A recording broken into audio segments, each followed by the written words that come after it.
경남자원봉사센터 2022년도 기획 찾아라 경남 안녕 이야기, 코로나19와 함께한 우리의 이야기 이어가고 있습니다. 여길 가만히 보면은 모두 다 인간의 욕망이 빚어낸 그런 재앙이더라. 그리고 이후에도 사실 인간의 욕심이라는 게 끝이 날 리가 없지 않습니까? 그렇다면 또 이와 비슷한 어떤 재앙들을 우리가 맞을 수도 있지 않을까 이런 생각이 들어서 되게 걱정스럽습니다. 우리 임창목 조사관님, 코로나19가 이제 뭐 끝이 났다고 했는데 완전 종식 선언은 아직 없죠. 네. 그렇다면 또 언제 올지도 모르는 일이다 이런 얘기도 있고요. 이런 상황에서 정말 사람들은 다시는 겪고 싶지 않고 겪어도 안 되겠습니다. 그럼 우리는 도대체 어떻게 해야 하겠습니까? 이런 상황이 언제든 올 수 있다는 거는 이제 뭐 기후도 변하고 있고 점점 새로운 질병들이 생기고 있기 때문에 이런 질병은 언제든지 다시 올 수 있다는 거에 대해서는 이제 일하는 입장에서는 항상 생각을 할 수밖에 없습니다. 근데 이번 이제 사태에서 많은 분들께서 이제 과장님도 그렇고 이제 부장님도 그렇고 회장님도 그렇고 말씀해 주셨다시피 이 질병에 취약한 계층은 분명히 있습니다. 대면을 하지 않기 때문에 소외되는 계층이 있고 또 질병에 더 취약한 계층이 있다는 거에 대해서 우리가 이 내용들을 잘 정리를 해서 이런 분들이 소외되지 않게끔 질병을 통제한다는 미명하에 소외되는 계층이 없게끔 우리가 어떤 아이디어를 짜내야 되는가 이런 거에 대해서 생각을 해봤으면 좋겠고요. 또 하나는 이제 자원봉사 하시는 분들께서 사실 아까도 말씀드렸지만 이 코로나19의 선별진료소에 자원봉사를 하신다든지 뭐 여러 가지 도움을 많이 주셨어요. 근데 그 안전하지 못하게 위험에 노출되게 일하시는 경우가 굉장히 많았거든요. 이게 다 매뉴얼이 부재해서 일어났던 일인데 우리 이런 매뉴얼을 좀 그 정부에서 이렇게 꼭 주도해서 만드는 게 아니라 사회 각계각층에서 우리 이 코로나19를 겪으면서 어떤 느낀 점이 있었고 어떤 부분에서 우리가 매뉴얼을 가지고 행동했으면 좋겠다 이런 거에 대해서 각계각층에서 한번 좀 되돌아보는 시간이 있었으면 좋겠다는 마음입니다. 네, 그죠. 모두의 좀 생각 바람일 것 같습니다. 그럼 우리 마산의료 최원호 과장님, 솔직하게 말해서 현재 지금 코로나19 상황이 어떻게 되어가는 겁니까? 지금 어떻습니까? 지금은 그냥 단적으로 매일 뭐 몇천 명씩 경남에서는 환자가 생기고 있지만 저희 의료원은 지금 현재 전체 입원 환자가 30명이 안 됩니다. 네, 이제도 그런 상황이고 그래서 이제 이번 주부터 해서 일반 병실도 열었어요. 의료원이 또 다른 역할도 해야 되기 때문에 그 정도 상황이고요. 근데 이제 12월까지는 완전 상황이 달랐거든요. 12월 때 델타가 한창일 때는 제가 맡은 환자 중에서도 매주 한 분씩 사실은 돌아가셨어요. 되게 조금 제 스스로도 안 좋아지는 상황인데 제가 뭘 더 할 수 있는 게 없으니까 약간 좀 트라우마가 남을 정도로 되게 힘들었었거든요. 근데 1월 한 중순쯤부터 해가지고 오미크론이 이렇게 주거가 되면서 완전 상황이 달라지더라고요. 그래서 요 근래에는 그냥 저도 편하게 이렇게 이야기하는데 이제 감기처럼 됐다고. 처음에는 그런 말 하는 게 이제 환자를 보고 있으면 그런 말을 할 수 없는데 너무 무책임하다고 생각했는데 지금은 정말 제가 느껴도 또 뭐 백신 안 맞고 오신 분들조차도 사실은 중증으로 가시는 경우보다 괜찮게 회복하시는 경우들이 훨씬 많은 상황이라서 이제 어느 정도 좀 이렇게 마무리가 되어가고 있구나 하는 실감을 하고 있고요. 그래서 이제 곧 뭐 일상으로 복귀할 수 있지 않을까 또 생각하고 있습니다. 네. 우리 김경희 자원봉사자님, 뭐 무섭은 일이지만 그래도 해야 돼서 했고 또 보람도 느꼈고 그런 여러 가지 얘기를 하셨는데 그런 과정에서 이 코로나19를 겪으면서 이렇게 몇 년을 왔는데요. 뭔가 나 자신에게 변화가 생겼다? 혹시 이런 게 있으신지? 제 자신한테 변화가 생겼다면 이 코로나를 겪으면서 내 혼자만의 살아가는 삶이 아닌 다 같이 조심하고 다 같이 해가야 되지 않나 하는 이런 생각이 들고요. 그다음에 이제 이 코로나 시대에 우리 봉사자들이 할 수 있는 일이 사실은 그 관에서나 뭐 이래서 이렇게 요거 해주십시오, 요거 해주십시오 하는 거에서 사실 저희들은 그치는 우리들이 찾아가서 뭐 할 수 있는 방법은 없었습니다, 사실. 뭐 어르신 대면하는 것도 관해서 보고해야 하고. 이렇게 하시오 해서 저희들이 갔었고, 근데 또 한편으로 생각하면 그게 어쩌면 우리한테 더 안전하게 할 수 있는 방법이었다고도 생각은 드는데, 혹시라도 어떤 또 다른 재난이 생긴다면 저희들이 먼저 이런 부분들은 이렇게 해야 되겠구나 하는 게 조금은 머릿속에 담고 또 먼저 발빠르게 움직이지 않을까, 저 자신은 그렇게 생각이 듭니다. 네, 굉장히 진취적이고 네. 창조적이고 창의적인 쪽으로 네, 그렇게 말씀하시네요. 감사하고요.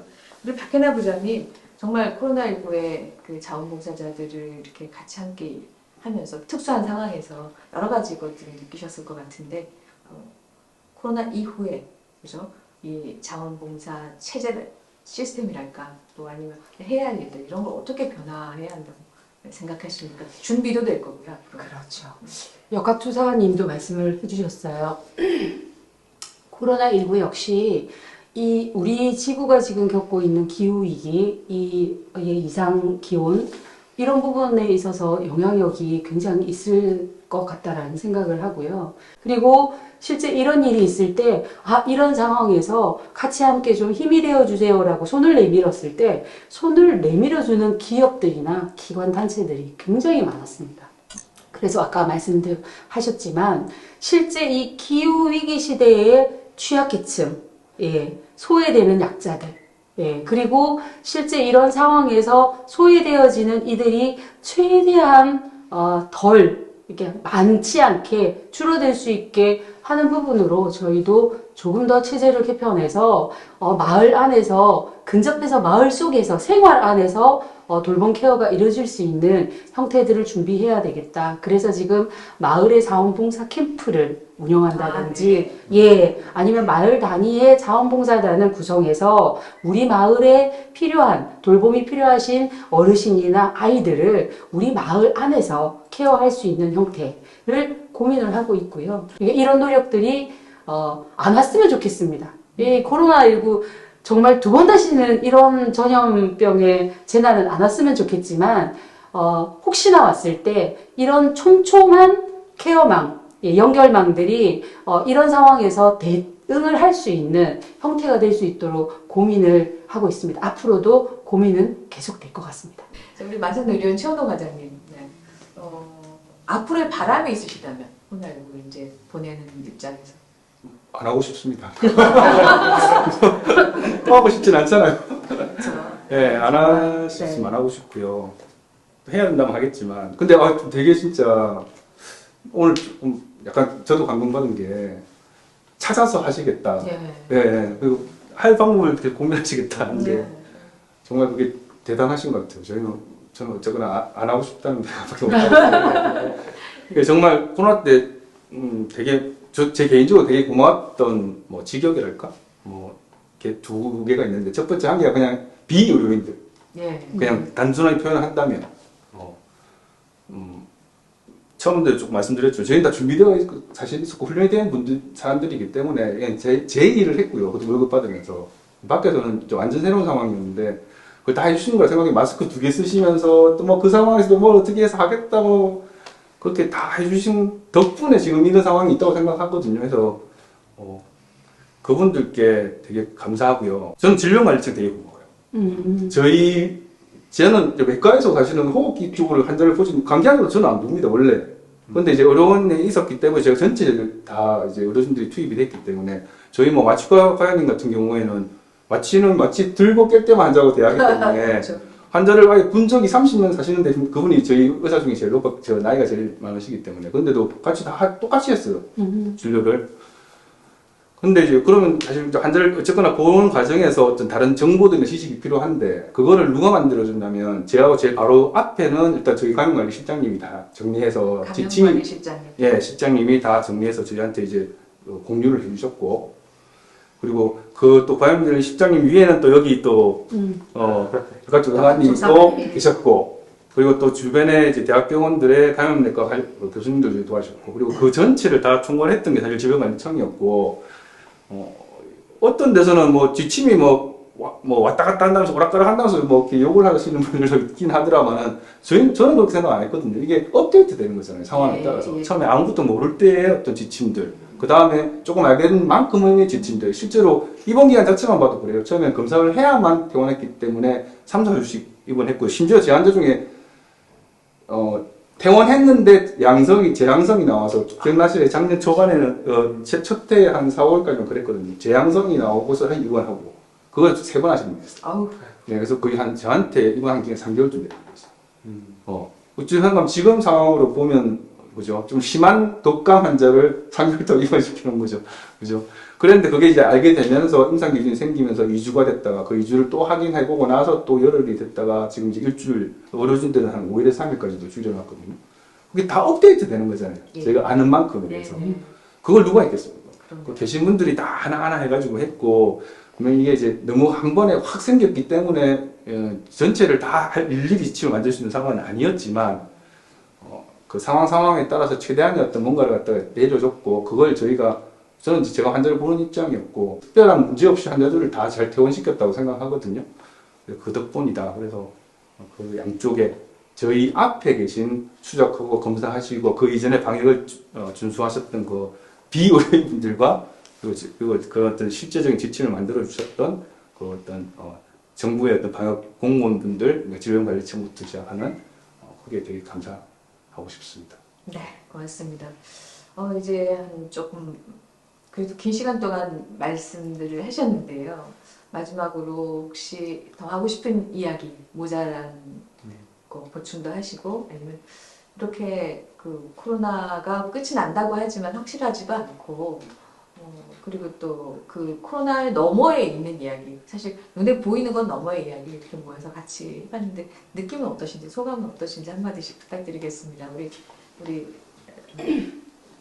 임창목 교사님. 오늘 일단 최현호 과장님 만나뵈서 정말 그리고 이제 실제로 봉사하시는 분들께서 이게 찾아서 한다라는 내용에 대해서 과장님과 저도 마찬가지로 굉장히 감동을 많이 받았고요. 저도 참 생각을 많이 하게 됐습니다. 저는 사실 시키는 일만 하기에도 버거워서 이렇게 힘들었는데 그게 아니라 찾아서 뭔가를 해보는 거에 대해서 또 생각을 해보게 되는 시간이 됐고요. 그리고 늘 좀 제가 가지고 있던 소외되는 계층에 대한 이게 접근이 참 안 되는 것 같아서 참 마음이 안 좋았는데 그래도 이렇게 봉사해 주시는 분들 덕분에 그분들이 그래도 사회와 완전히 분리되지 않게 계실 수 있었구나라는 그런 안도감도 들고 그래서 정말 감사하다는 말씀 드리고 싶습니다. 네, 고맙습니다. 우리 박혜나 부장님. 자원봉사센터에는 지역에 도움이 필요한 분들과 도움을 줄 수 있는 분들 그리고 그 자원들이 있는 곳들을 연결하는 허브의 역할을 하는 곳입니다. 그래서 더 이런 새로운 어떤 상황이 발생을 하면 우리가 할 수 있는 일이 뭘까를 고민하게 되는 또 영역이기도 하고요.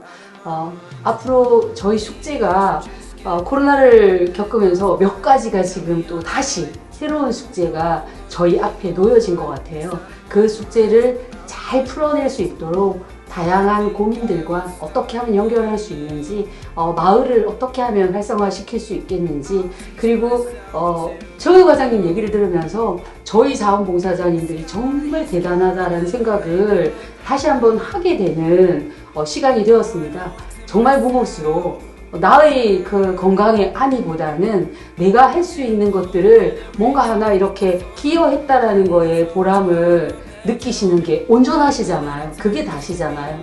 요구하시는 거 없이. 그래서 그분들이 정말 이런 상황에서도 안전하게 활동을 할 수 있는 장을 열어놓을 수 있는 그런 체계, 구조, 조직 이런 부분들을 좀 만들어 가야 되겠다라는 책임감을 다시 한번 느끼면서 자원봉사센터는 현장에서 언제든 중간에 연결하는 그런 자리에서 단단히 버티고 있겠습니다. 감사합니다. 감사합니다. 요즘 말씀드린 최원호 과장님. 전 잘 배우고 겁니다. 예. 진짜 궁금했었거든요. 밖에 생활을 저희는 오히려 잘 못했기 때문에 그게 그런 말이 있더라고요. 전쟁의 반대말이 보통 평화라고 생각하지만 평화가 아니라 일상이라는 말이 있더라고요. 친구가 얘기를 해주는데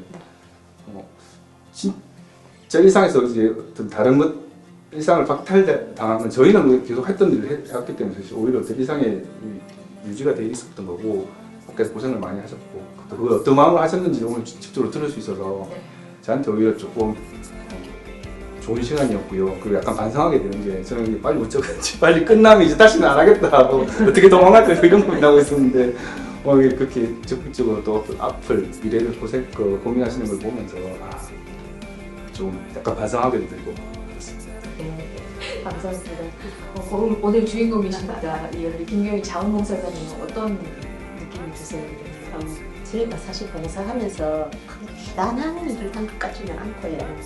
그냥 제가 할 수 있는 일을 한 것 같은데 칭찬을 많이 해주시는 것 같아서 고맙고, 근데 사실 오늘 저도 다른 영역에 계시는 분들에 대해서는 전혀 몰랐던 부분인데 이 사회가 돌아가는 데 있어서 많은 분들의 도움이 있어서 그래도 오늘 잘 견디나왔고 잘 마치지 않았나 그런 생각이 듭니다. 네, 감사합니다. 왜 이렇게 착한 사람들이 오늘은 모여서 얘기를 하나. 네, 정말 세상에는 이렇게 착한 마음으로 세상을 밝히는 분들이 많으신 것 같다 이런 생각을 하게 됩니다. 코로나 시대에 보이지 않는 곳에서 애쓰신 많은 분들 대신해서 오늘 이 자리에 함께 하시는 분들께 감사의 말씀을 드리고 싶습니다. 자, 오늘 고맙습니다. 감사합니다. 감사합니다.